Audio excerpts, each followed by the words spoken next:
Salam sejahtera Bapak Ibu dan Saudara yang terkasih dalam Tuhan Yesus Kristus.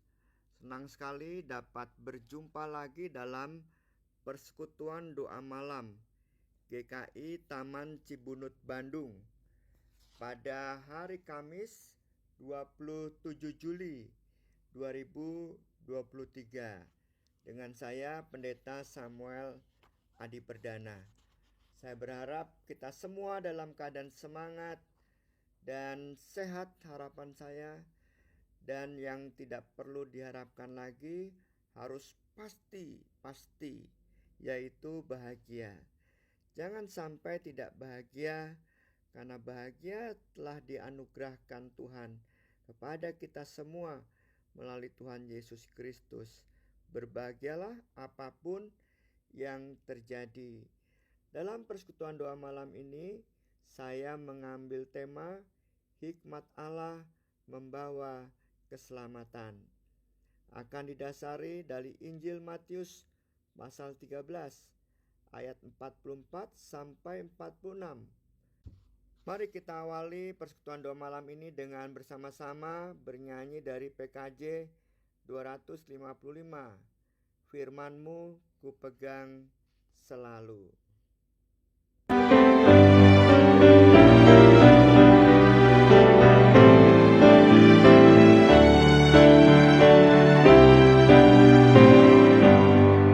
Firman-Mu ku pegang selalu, saat duka, saat senang, jalan hidup yang akan datang, tangan Tuhan yang memegang. Pencobaan menghimpit aku dan menjadi keluhanku. Firman-Mu ku pegang selalu, sayang-Mu tempat berteduh. Firman-Mu Tuhan ku pegang selalu, hilanglah keraguanku. Bila hatiku rasa susah, padamu aku berserah. Firman-Mu ku pegang selalu, maka amanlah jiwaku.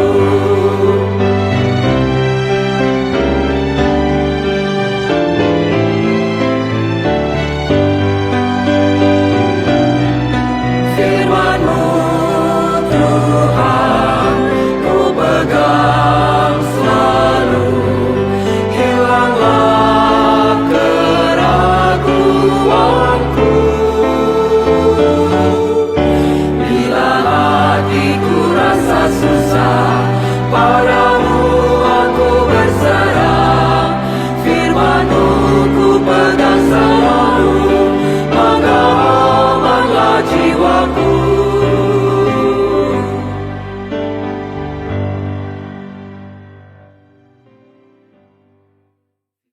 Mari kita bersatu dalam doa.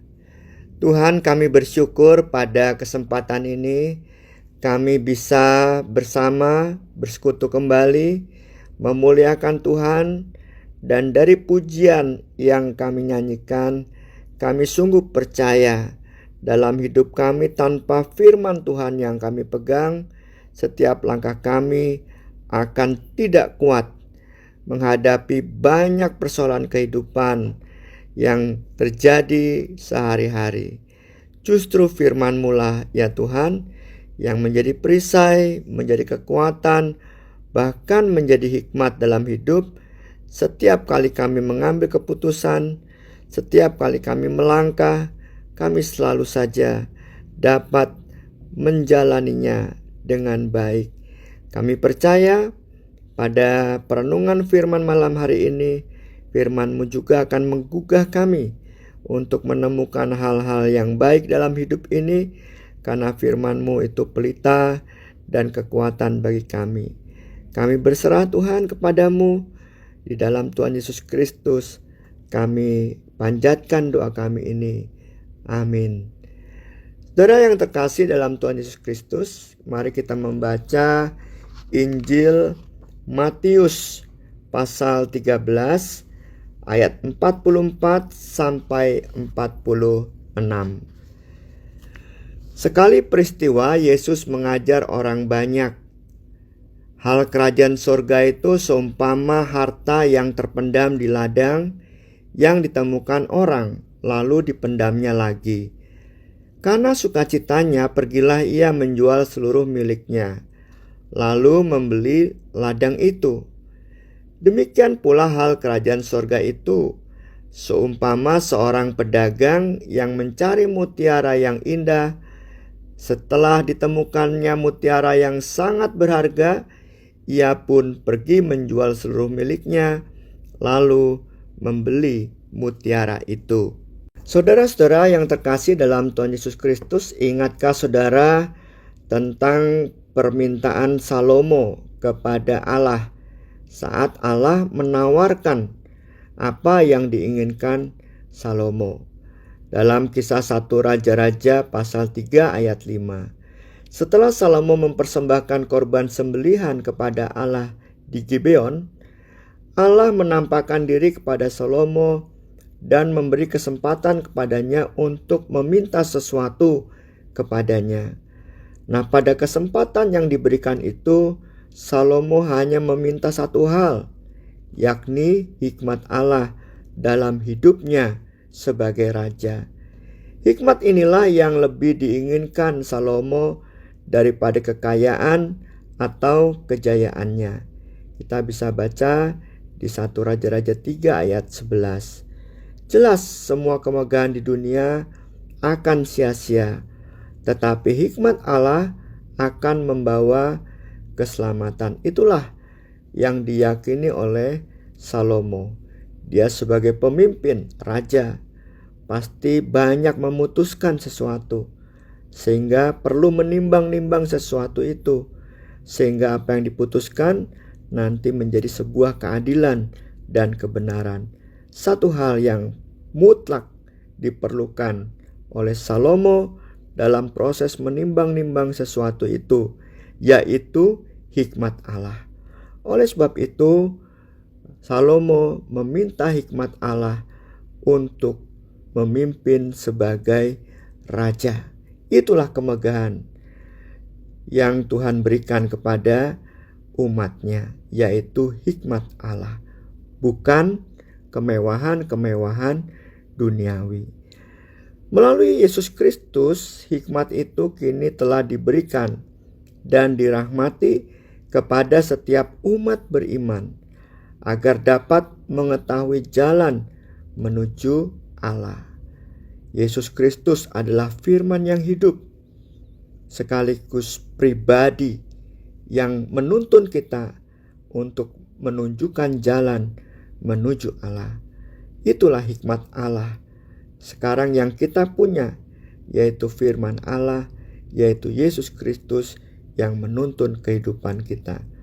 Setelah itu, tergantung kita, umat beriman, mau terus mengusahakan dan mengarahkan hati kepada tuntunan Allah dalam Tuhan Yesus Kristus melalui firman-Nya, dan tentu dalam penyertaan Roh Kudus, atau tidak, atau tetap mau dipimpin oleh keinginan-keinginan kita sendiri. Tanpa ada usaha dan keterbukaan hati kita, mau atau tidak tadi, hikmat Allah yang ditawarkan kepada manusia akan sia-sia, akan menjadi sebuah pengetahuan saja. Tidak akan berpengaruh hikmat Allah itu, hanya tahu saja. Seperti misalnya, kalau kita sebagai orang Kristen, kita harus sabar. Ya, kita tahu itu, kita harus sabar. Tetapi pada waktu kita menghadapi persoalan dan pergumulan, disuruh sabar, ternyata nggak bisa. Diingatkan oleh firman Tuhan supaya sabar, supaya rendah hati, datang kepada Tuhan. Nggak bisa. Bahkan ada orang di tengah pergumulannya berkata, pokoknya jangan ngomongin Tuhan dulu deh. Sekarang saya lagi pusing katanya. Bukan hanya 7 keliling, tetapi berkeliling-keliling. Jadi hikmat Allah bukannya mempengaruhi kehidupan, tetapi hanya sebatas pengetahuan saja, alias menjadi sia-sia. Melalui hikmat Allah, yaitu Yesus Kristus, keselamatan diberikan kepada siapa saja. Bagaikan perumpamaan seorang yang menjual segala miliknya untuk mendapatkan ladang yang berisi harta karun yang besar, yaitu mutiara. Kita diberi mutiara. Sekarang kita mau tidak memanfaatkan mutiara itu sebagai kekayaan hidup kita? Mau tidak kita memanfaatkan hikmat Allah, pimpinan Yesus Kristus dalam Roh Kudus menjadi kemewahan dan kekayaan hidup kita? Artinya hikmat Tuhan itu berpengaruh dalam diri kita. Ya, banyak hal contoh dalam kehidupan ini. Bagaimana kita misalkan mengampuni, bagaimana kita misalkan berbuat baik kepada orang lain. Karena begitu kita terikat kepada harta milik kita, sampai kita sayang memberikan sesuatu yang kita miliki untuk orang lain. Padahal kita tahu bahwa kita harus berbagi, kita harus berbuat baik pada orang lain. Tetapi perasaan sayang terhadap harta itu membuat kita menahan apa yang kita miliki untuk kita berikan kepada orang yang membutuhkan. Nah, di sini hikmat menjadi sia-sia, tidak berpengaruh sama sekali dalam kehidupan kita. Begitu juga dengan keselamatan yang sudah kita miliki sekarang. Keselamatan menuntun kepada kita untuk berbagi kehidupan bersama orang lain, berbagi kasih, berbagi pengampunan, dan seterusnya. Tetapi kita seringkali menahan-nahan. Kenapa? Gengsi. Jangan saya dong yang minta maaf, dia yang minta maaf. Karena dia yang salah duluan, karena dia yang salahnya gede gitu ya. Masa sih saya mengasihi dia duluan? Dia dong yang tunjukkan dulu kasihnya kepada saya, baru nanti saya beri kasih saya. Ya, karena gengsi, hikmat Allah jadi pusing 7 keliling, alias sia-sia, tidak bermanfaat. Firman Tuhan hari ini mengajak kepada kita, ayo hidup dipimpin oleh hikmat Allah yang membawa keselamatan itu. Ayo tunjukkan hidup yang sudah selamat itu. Biarlah hikmat Allah diketahui banyak orang.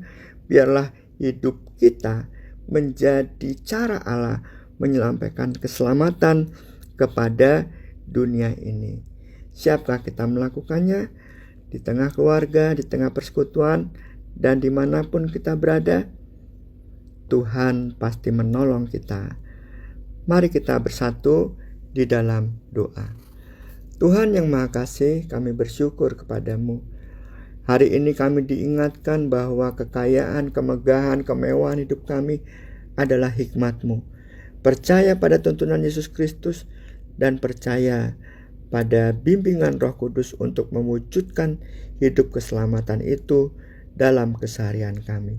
Mampukan kami Tuhan untuk percaya kepadamu, untuk apa yang kami alami, tidak ada yang tidak bisa kami lewati bersama Tuhan.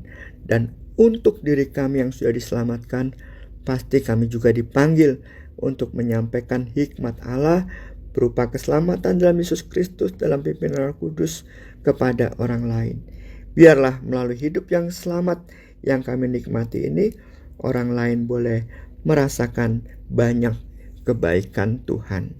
Sekalipun kami sakit, sekalipun kami tak berdaya, hidup kami adalah hidup yang sudah diselamatkan, yang berharga seperti mutiara tadi. Pasti tetap ada gunanya. Mampukan kami saling mendoakan satu dengan yang lain, sekalipun kami terbaring sakit. Bukan hanya berdoa untuk diri kami sendiri. Mampukan kami berbuat baik dan menunjukkan itu, dan jangan sampai kami terganggu oleh gengsi atau harga diri yang kemungkinan akan dilihat remeh oleh orang lain. Tolonglah kami Tuhan. Kami juga berdoa untuk pelayanan gereja-gereja Tuhan di tengah masyarakat. Biarlah mereka mampu bersama masyarakat untuk membangun kehidupan bersama yang semakin hari semakin memulihkan satu dengan yang lain. Kami juga berdoa untuk pemerintah kami, supaya mereka dapat menjalankan kepemimpinan mereka yang mensejahterakan rakyat. Kami juga mohon kepada Tuhan, di tengah segala kesulitan hidup, kami tetap mampu untuk tidak saling menjelek-jelekan dan tidak saling menjatuhkan, supaya kami berdiri menang sendirian. Jauhkan semua kami dari itu. Kami juga berdoa untuk pemimpin-pemimpin dunia, biarlah mereka memperjuangkan damai untuk semua, bahkan semua makhluk. Biarlah dengan kekuasaan mereka dapat mewujudkan keputusan-keputusan yang membawa perdamaian. Inilah doa kami Tuhan, kami berserah kepadamu. Di dalam tangan kasih Tuhan Yesus Kristus yang mengajar kami berdoa. Bapa kami yang di surga, dikuduskanlah namamu. Datanglah kerajaanmu, jadilah kehendak-Mu di bumi seperti di surga. Berikanlah kami pada hari ini makanan kami yang secukupnya, dan ampunilah kami akan kesalahan kami, seperti kami juga mengampuni orang yang bersalah kepada kami. Janganlah bawa kami ke dalam pencobaan, tapi lepaskan kami dari yang jahat, karena Engkau yang punya kerajaan dan kuasa dan kemuliaan sampai selama-lamanya. Amin. Saudara-saudara, sampai jumpa lagi dalam persekutuan doa malam. Tetaplah hidup dengan hikmat Allah dan bawalah keselamatan Allah kemana-mana sebagai kemegahan hidup, sebagai mutiara yang berharga bagi diri sendiri dan juga orang lain. Tuhan memberkati kita selalu. Amin.